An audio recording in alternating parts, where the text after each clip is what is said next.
How many times growing up did you hear people say it's not the heat, it's the humidity? A lot. Okay. A lot. Yeah, we got that a lot. Think we'll ever evolve out of saying that? Not really, especially in Ohio. I feel like Ohio is kind of a breeding grounds for just repeating things like that.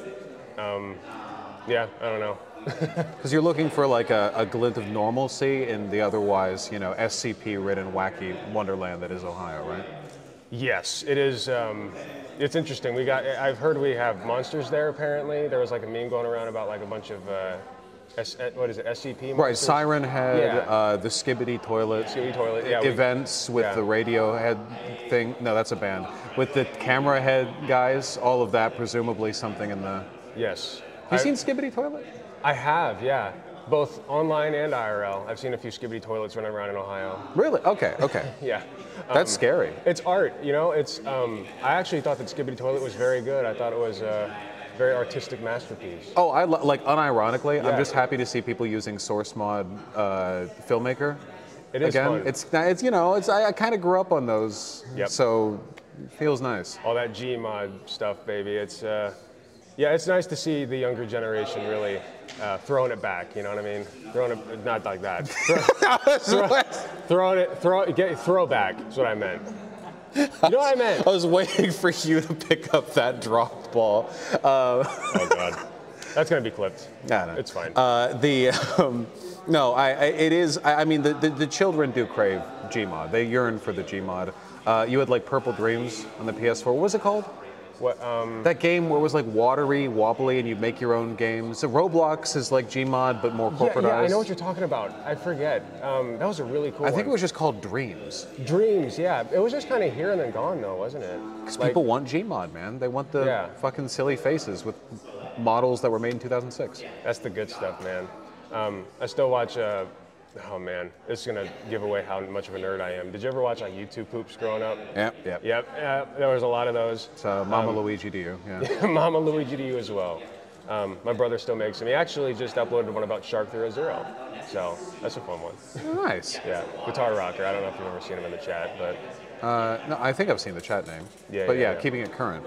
I think that, you know, speaking of nostalgia, I think that to an extent nostalgia is always like a reactionary force in the mind, in that it's not bad and everyone does it, but it's the same thing as like in-group bias. Like I think because I'm familiar with these people that I trust them more than these people, it's like a natural bias. So like with nostalgia, you know, we see things as better than they actually were. Like I'm sure I spent most of my childhood thinking, wow, these YouTube poops are shit. Wow, these Gmod like source filmmaker videos are shit. Yep. And now in retrospect, of course, you know, it all seems so nice and I like seeing callbacks to it.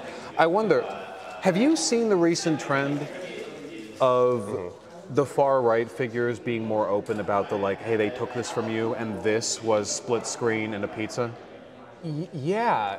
I think I know what you're talking about. You know, where they're like the world is no longer as it once was. You can no longer play Halo 1 split screen with Domino's and like Pepsi Yeah, Cola. they're very nostalgia pilled, and I've noticed a lot in like their AI art. They love to upload. Like they do a lot of like they literally just generate images of what they think America was like back in the good old days. They do a lot of nostalgia pandering, and I feel like it can be a very effective tool. But I just see those AI art images, man, and I want to retch. Like it's disgusting.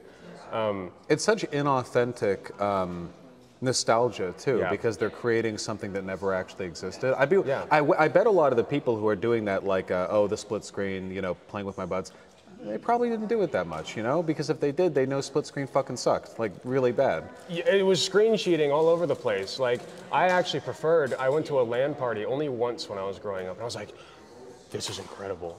I've never had an experience like this where there's no screen cheating, it's authentic.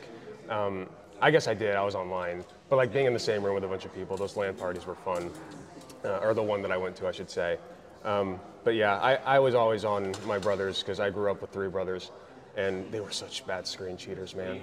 I couldn't stand it. It's almost impossible not to, especially you've got games like Halo with cloak and like hiding points, you know? It's vulnerable to screen cheating. And I don't blame them these days because like that's the obvious move, you screen cheat. But back then I was pissed. So, but yeah, it's funny because like you look back and when you really think about it, it's like, was it that great? Probably not. Like, we just have rosy glasses when we look back at it, and like I said, like you mentioned, the conservatives are really like taking advantage of that. I feel like.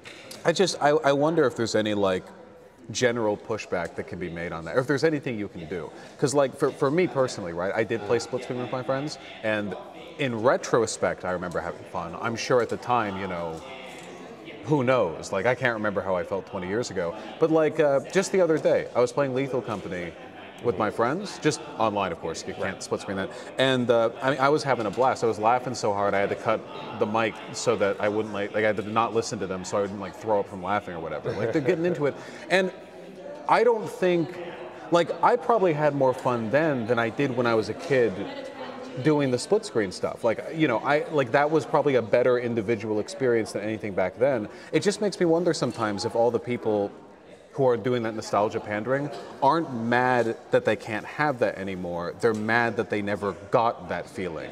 And now they feel like they're not getting the chance to get it again because the woke left has taken away pronouns or whatever. Yeah. So they're more like upset at a world lost than upset that time has passed, I guess. Or their perception of a world lost.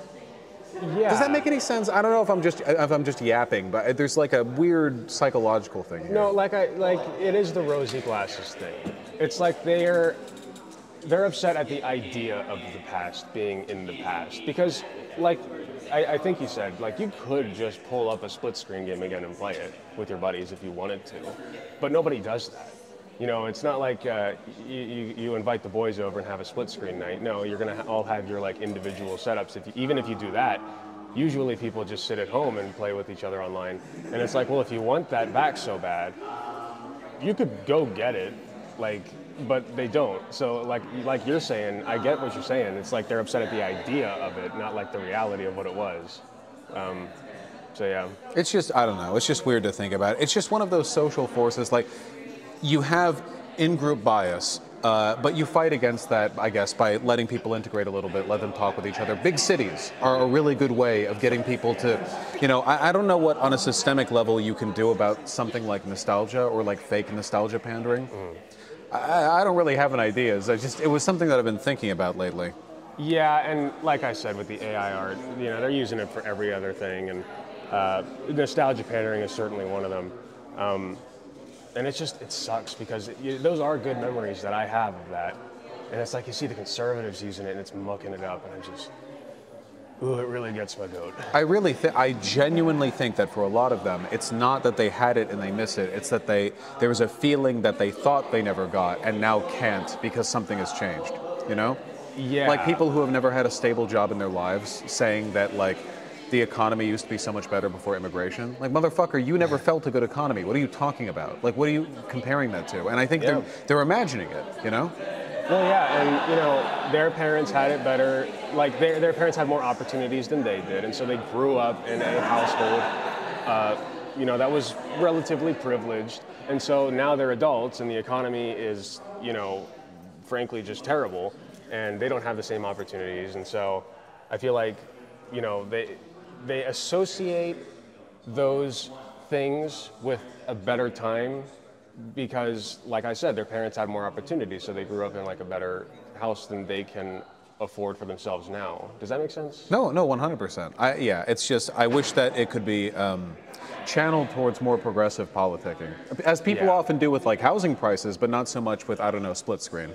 I'm getting the signal. Yeah, I've been getting it for But we're going to talk more in the future on account of us being in the same room. Yes, we will be in the same room very much so. Please remind everyone.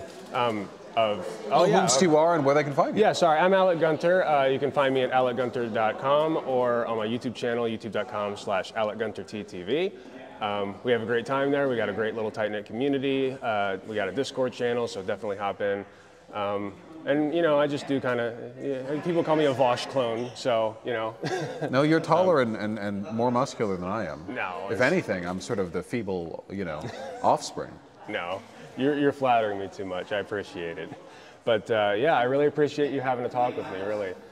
It's exciting. I've been watching you for a while, and I'm a big fan of everything that you do. So yeah, it's nice to finally get to meet you. Yeah, we still have plenty of events planned. So in the meantime, I think I'm just going to keep sitting here. Okay. But I have no idea why. All right, sounds good. All right.